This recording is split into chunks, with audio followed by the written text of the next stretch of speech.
Bonjour à tous, une mauvaise nouvelle à Montrichard. L'usine Boiron n'a plus de repreneur, elle devrait fermer en décembre. Le chantier du démonstrateur de démantèlement de réacteurs avance vite à la centrale nucléaire de Chinon.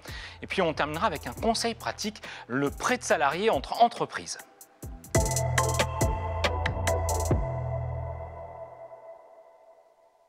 Ça avance vite à Chinon. EDF a entamé la construction de son usine pilote sur le site de la centrale nucléaire.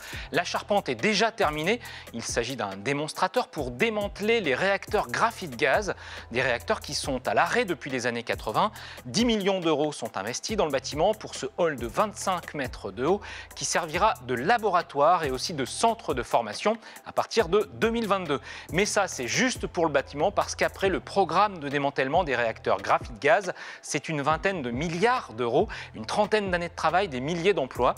En France, EDF doit démonter 6 réacteurs à Chinon, mais aussi à Saint-Laurent, près de Blois, et au Bugey, près de Lyon.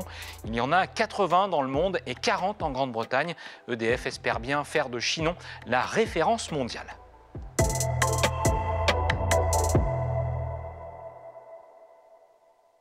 Enfin, l'espoir s'amenuise pour Boiron à Montrichard. Le repreneur de cette usine pharmaceutique abandonne. Le site devrait fermer définitivement en fin d'année. Les 80 salariés de Boiron seront licenciés avec des dernières productions de produits homéopathiques qui seront transférés vers Lyon dans les mois qui viennent. C'est un coup dur pour le bassin d'emploi de la vallée du Cher.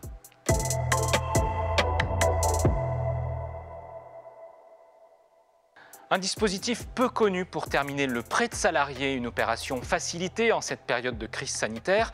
Une entreprise A qui a moins de commandes prête du personnel à l'entreprise B qui, elle, est débordée. Le salarié A est payé par sa boîte qui facture l'ensemble à l'entreprise B, salaire et charges. Deux précisions utiles, c'est sans plus-value pour l'entreprise qui prête et le salarié doit être volontaire, bien sûr. Ce sont les directes départementales, les directions des entreprises qui aident les entreprises à mettre en place ce système de prêt. À bientôt.